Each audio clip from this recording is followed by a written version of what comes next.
Sega.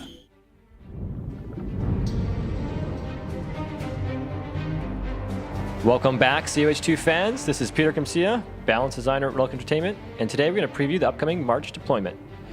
We are excited to announce a wide variety of changes, including new infantry weapon profiles, an increase to small arm lethality, light vehicle modifications, and a series of alterations to pacing and tech progression. Our goal with the weapon profile modifications was to better define unit functionality within the game. Previously, weapon profiles were generally flat and did not fully characterize the strengths or weaknesses of a unit. The new profiles resolve this by better defining a unit's performance based on close, medium, and long-range combat roles. The distribution of damage is no longer blended between ranges. When combined with the increased lethality, these changes increase the relevance of unit positioning and cover. Combat will now feel more tactical as a result.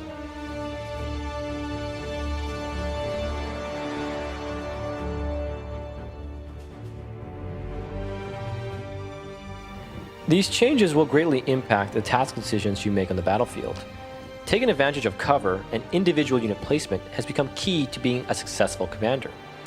Watch as this Panzer Grenadier squad tries to take out these conscripts using bad tactical movement.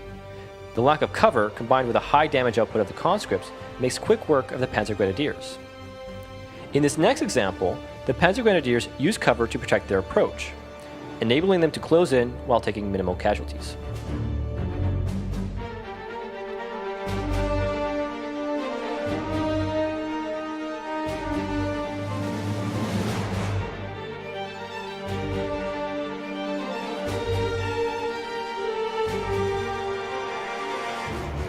Another significant change to infantry combat includes adjustments made to grenade explosive profiles. Units within the bounds of the ability barrage radius, designated through a circular UI indicator, will now consistently take damage. Prior to this change, there was a 40% chance of avoiding damage at max distances.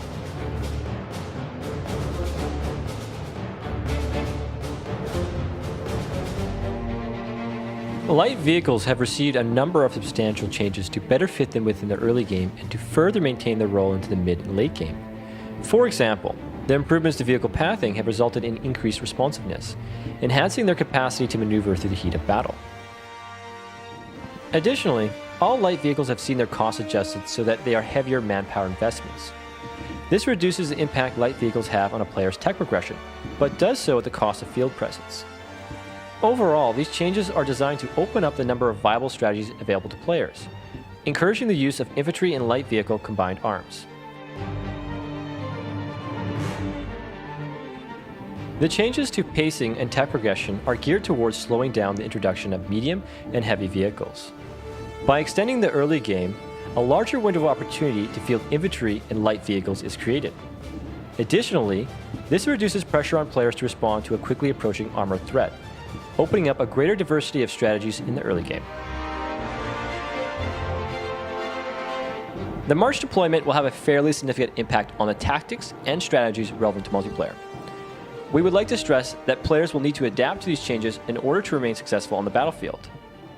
If you have any questions, comments, or feedback, or wish to view a complete list of changes included in the March deployment, please visit our official forums at community.companyheroes.com.